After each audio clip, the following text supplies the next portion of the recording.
الحمد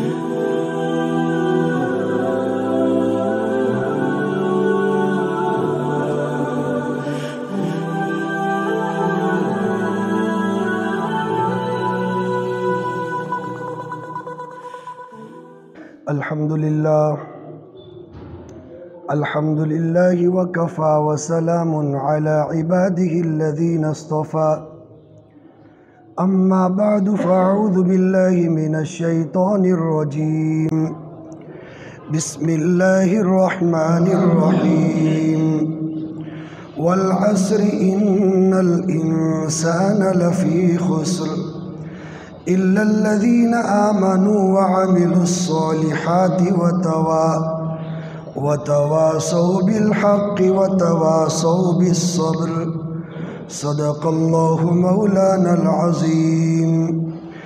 قال النبي صلى الله عليه وسلم نعمتان مغبون فيهما كثير من الناس الصحة والفراغ أو كما قال عليه الصلاة والسلام.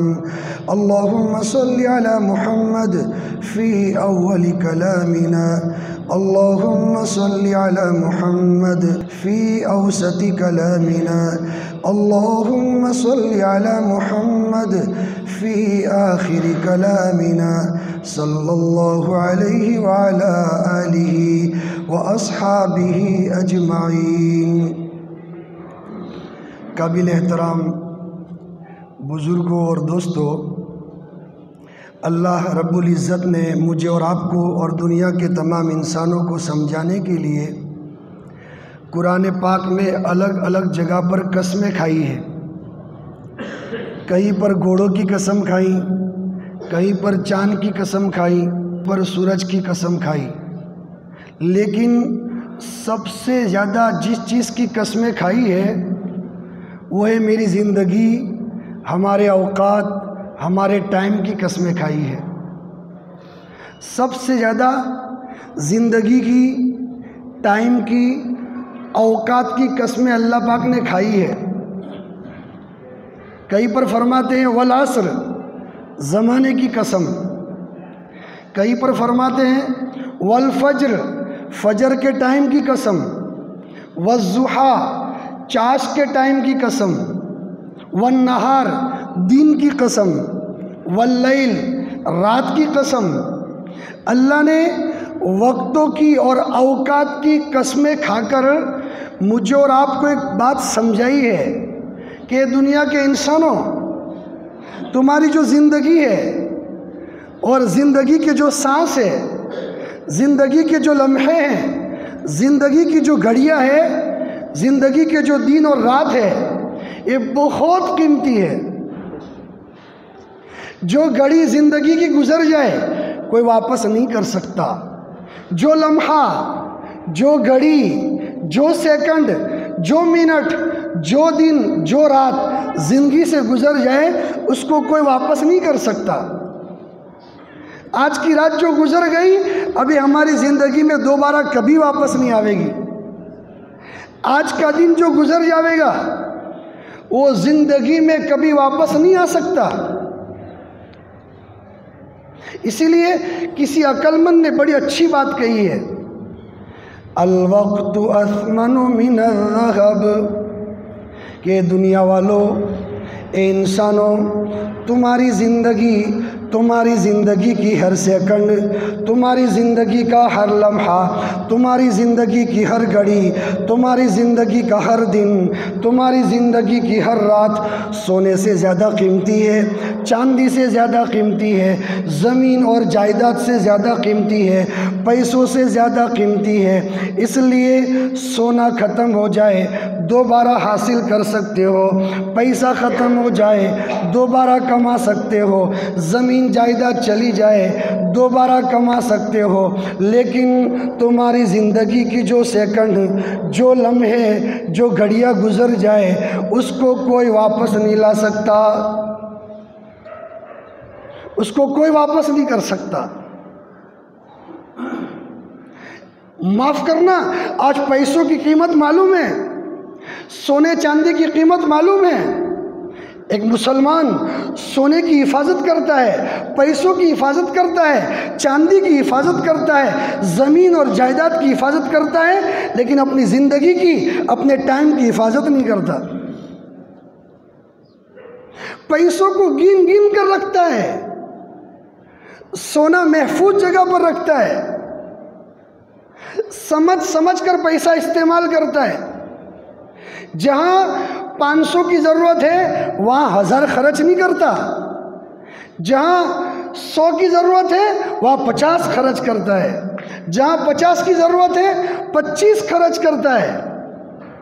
اپنا مال، اپنا پیسہ بچا بچا کر رکھتا ہے، لیکن معاف کرنا، وقت اس طرح گواریں بے رحمی کے ساتھ، بے دردی کے ساتھ کہ کھڑے کھڑے گھنٹوں گزر جاتے ہیں، بیٹھے بیٹھے گھنٹوں گزر جاتے ہیں، دوستوں کے ساتھ بیٹھے کتنی گھڑیاں ایسی بیکار گزر جاتی۔ وقت کی کوئی قدر نہیں، پیسوں کی قدر ہے، سونا چاندی کی قدر ہے، زمین جائیداد کی قدر ہے۔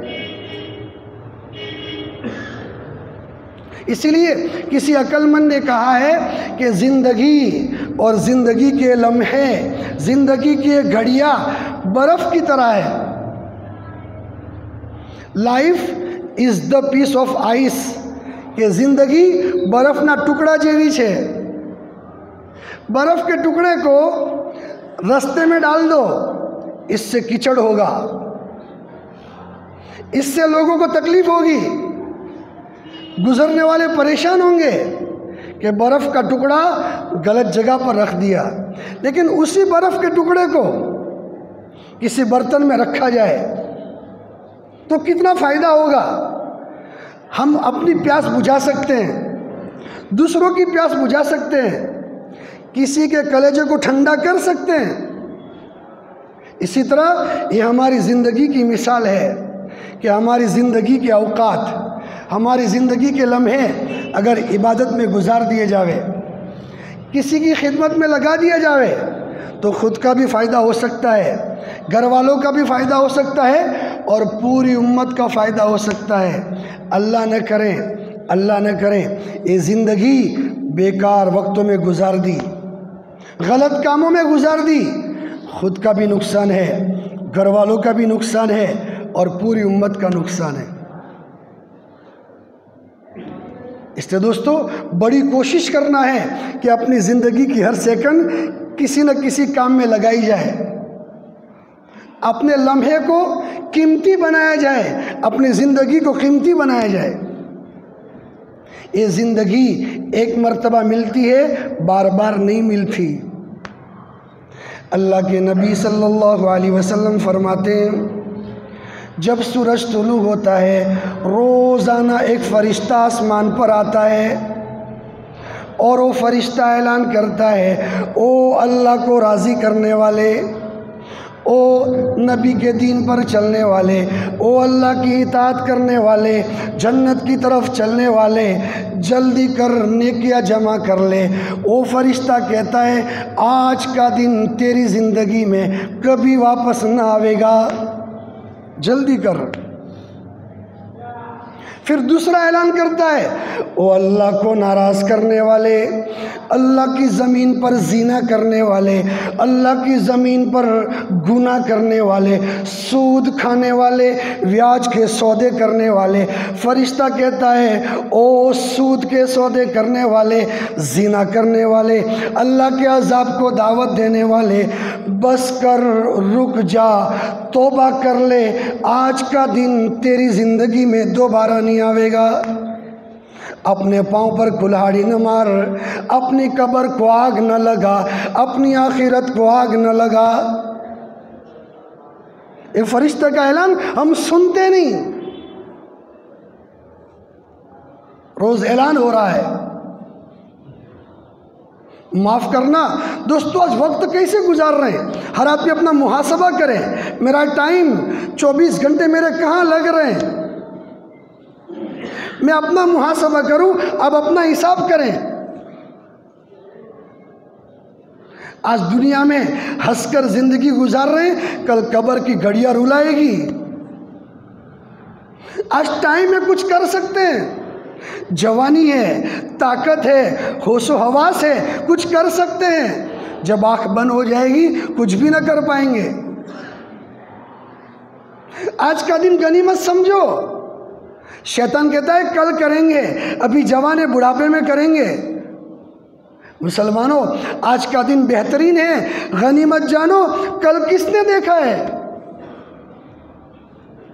کل کون سی بیماری آ جائے، کل کیا حالات آ جائے، کل کیا غم اور پریشانی آ جائے، کوئی نہیں کہہ سکتا۔ آج کا دن غنیمت جان لو۔ عبداللہ ابن عمر رضی اللہ تعالیٰ عنہ قافلہ جا رہا ہے، رستے میں ایک قبر آئی تو عبداللہ ابن عمر رضی اللہ تعالیٰ عنہ رک گئے، سواری سے نیچے اترے، مصلی بچھایا، 2 رکعت نماز پڑھی۔ کسی نے پوچھا عبداللہ، قبر کو دیکھ کر اس راستے میں، اس جنگل میں آپ نے 2 رکعت نماز پڑھی، کیا معاملہ ہے؟ تو کیا جواب دیتے ہیں؟ فرمایا قافلہ والوں، جب میری نظر قبر پر پڑی میرے دل میں ایک بات آئی۔ پیارے آقا نے فرمایا اگر قبر والوں کو پوچھا جائے تمہاری کیا تمنا ہے، تمہاری کیا آرزو ہے، تمہاری کیا خواہش ہے، تو قبر والے کہیں گے اولاد سے ملنا نہیں، بیوی سے ملاقات کرنا نہیں، گھر کو دیکھنا نہیں، کاروبار چھوڑ کر آئے، کاروبار کا کوئی شوق نہیں، اولاد کو چھوڑ کر آئے، اولاد کا کوئی شوق نہیں، بیوی کو چھوڑ کر آئے، بیوی کا کوئی شوق نہیں۔ قبر والوں کو اگر زبان ہوتی، قبر والے یوں کہتے کاش 2 رکعت نماز کا ٹائم مل جائے۔ اس لیے سنو، قبر والے آرزو کرتے ہیں لیکن ان کے پاس ٹائم کوئی نہیں۔ آج میں زندہ ہوں، میرے پاس ٹائم ہے، اس لیے میں نے 2 رکعت نماز پڑھ لی تاکہ میرے اعمال میں اضافہ ہو جائے۔ معاف کرنا دوستو، کبھی شوق نہیں، جوانی کے نشے میں، مال کے نشے میں نہ اللہ کی عبادت سمجھ میں آتی ہے، نہ اللہ کی رضا سمجھ میں آتی ہے، نہ قرآن پاک کی تلاوت سمجھ میں آتی ہے، نہ گشتوں میں جڑنا سمجھ میں آتا ہے، نہ تعلیموں میں بیٹھنا سمجھ میں آ رہا ہے۔ یہ گھڑیاں جب آنکھ بند ہوگی رلائے گی۔ ارے اکبر الہ آبادی بڑے شاعر گزرے ہیں، دھیان سے سننا، اکبر الہ آبادی بہت بڑے شاعر گزرے ہیں۔ ان کا ایک بیٹا تھا چھوٹا، تو اس کو کھیلنے کے لیے یہ اکبر گیند لاتے تھے، بال، لیکن وہ وہی گیند سے کھیلتا تھا جس پر تصویر ہوتی تھی۔ دوسری گیند اگر اس کو دے تو کھیلتا نہیں تھا، اور جب تصویر والی گیند اس کے سامنے پیش کی جاتی تو طبیعت سے کھیلتا، دوسری گیندوں کو ہاتھ بھی نہیں لگاتا تھا۔ بہرحال دھیرے دھیرے بڑا ہو گیا، بڑا ہوا تو لندن گیا اور وہاں کالج میں پڑھا، اچھی تعلیم لی، وہاں شادی ہوئی، نوکری لگ گئی۔ وہاں سے بہت مدت کے بعد ایک گھر واپس آتا ہے۔ اکبر الہ آبادی کا بیٹا جب گھر واپس آ رہا ہے کہ ابا میں آ رہا ہوں، باپ نے ساری تیاریاں کر دی، رشتہ دار بھی ملنے کے لیے تشریف لے آئے۔ جب وہ بچہ آیا ہے اکبر الہ آبادی کا، اب تو شادی شدہ ہو گیا، بڑا ہو گیا، جب گھر پر آیا سارے لوگ مل رہے ہیں، سب ہدیہ پیش کر رہے ہیں، لیکن باپ اکبر نے وہ گیند نکالی جس سے بچپن میں کھیلتا تھا، تصویر والی، اور اپنے بچے کو سب کے سامنے پیش کی۔ تو بچے کو شرم آئی، کہا ابا لوگ اچھا اچھا گفٹ لے کر آئے، آپ وہ بچپن والی گیند لے کر آئے، مجھے شرم میں رکھ دیا، مجھے شرم محسوس ہو رہی۔ تو اکبر الہ آبادی کیا جواب دیتا ہے؟ کہا بیٹا بچپن میں جو کام کرتے تھے، بیٹا جس گیند سے بچپن میں کھیلتے تھے، آج تمہارا باپ تمہیں پیش کرتا ہے، جوانی میں اس کام سے شرم آتی ہے۔ وہ بدل گیا تھا، لندن سے آیا نا تو بدل گیا تھا. باپ ایک بات سمجھانا چاہتا تھا, بیٹا بچپن کے کام جوانی میں پیش کرتا ہوں, تمہیں شرم آتی ہے. اس گیند سے کھیلتے تھے, دوسری گیند سے تم کھیلتے نہیں تھے, وہی گیند پیش کر رہا ہوں. بیٹا تمہیں شرم آتی ہے. یاد رکھو بیٹا, بچپن کے کھیل سے آج جوانی میں شرم آتی ہے. بیٹا جوانی میں اچھے کام کرنا, ورنہ جب بڑھاپا آئے گا جوانی کے کام سے شرم آئے گی. بیٹا بڑھاپے میں اچھا کام کرنا, اگر بڑھاپے میں غلط کام کیے جب قبر میں جاؤ گے بڑھاپے کے کام سے شرم آئے گی, جوانی کے کام سے شرم آئے گی. بیٹا آج تو کچھ کر سکتے ہو, جب قبر میں جا کر شرماؤ گے وہاں پچھتاؤ گے, وہاں کوئی ساتھ دینے والا نہ ہوگا. باپ سمجھا رہا ہے. معاف کرنا, بچپنا, جوانی, بڑھاپا کہاں جا رہا ہے؟ غور تو کریں. چوراہوں پر, دوستوں کی محفل میں, کھانے پینے میں اپنی زندگی کہاں برباد کر رہے ہیں؟ خدا پاک کی قسم, اللہ کے نبی صلی اللہ علیہ وسلم فرماتے ہیں جنتی کو جنت میں جانے کے بعد کسی چیز کا قلق اور افسوس نہ ہوگا بجز اس گھڑی کے جو دنیا میں اللہ کی یاد کے بغیر گزر گئی. جنت میں افسوس نہیں ہوتا. جنت تو خوش رہنے کی جگہ ہے, جنت تو مزے کی جگہ ہے. وہاں بندہ اگر فکر کرے گا, وہاں پچھتاوے گا تو اس گھڑی پر جو زندگی میں دنیا میں غفلت سے گزر گئی. سلیمان بن عبد الملک بڑا بادشاہ گزرا ہے, 42 سال کی عمر میں مر گیا.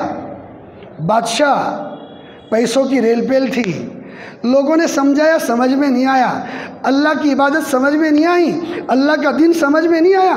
لوگوں نے بڑی ملاقاتیں کی لیکن نہیں سمجھا. پیسوں کی ریل پیل کی بادشاہ تھا اور خوبصورت تھا, روزانہ 4 شادیاں کرتا, دوسرے دن طلاق دے دیتا. عورتوں کا رسیہ تھا, پیسے تھے, خوبصورت تھا, شادی کرے طلاق دے دے. لوگوں نے سمجھایا سمجھا نہیں. لیکن جب اس کا وقت قریب آیا موت کا تو اس نے عمر ابن عبدالعزیز کو بلایا, کہا عمر تم بڑے نیک آدمی ہو, جب میں مر جاؤں تو میری قبر میں تم اترنا, اور قبر میں تم اترنا میرے لیے دعا کرنا. عمر ابن عبدالعزیز تیار ہو گئے. سلیمان کے انتقال ہو گیا, جنازہ تیار ہوا. عمر ابن عبدالعزیز رحمۃ اللہ علیہ قبر میں اترتے ہیں, اس کا جنازہ قبر میں رکھتے ہیں, اس کی باڈی کو قبر میں رکھتے ہیں, اس کے جسم کو رکھتے ہیں. تو کتابوں میں لکھا ہے اس کا بیٹا بھی اوپر کھڑا تھا. سلیمان کو قبر میں سلایا اور حضرت نے کفن کھولا اور اس کا چہرہ قبلے کی طرف کرتے تھے, قبلے سے پھر جاتا تھا اور اس کا چہرہ کالا پڑ گیا تھا اور ایک دم قبر میں ہلنے لگا. تو اس کا بیٹا ایوب اوپر کھڑا تھا, کہنے لگا عمر بن عبدالعزیز, او اللہ کے بندے, اللہ کے ولی, میرا باپ زندہ ہے, میرے باپ کو قبر سے باہر نکالو. میرا باپ مرا نہیں, میرا باپ قبر میں ہل رہا ہے, لگتا ایسا ہے میرا باپ قبر میں زندہ ہے. حضرت عمر فرمانے لگے ایوب صبر کر لے, تیرا باپ زندہ نہیں, تیرے باپ نے ایسے دھندے کیے ہیں, تیرے باپ نے ایسے کام کیے ہیں, تیرے باپ کو قبر میں عذاب جلدی شروع ہو گیا ہے.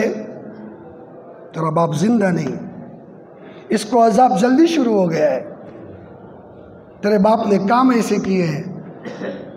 اس لیے دوستو میرے آپ سے مشورہ ہے, اپنی زندگی کی 24 گھنٹے میں اس کو تقسیم کریں.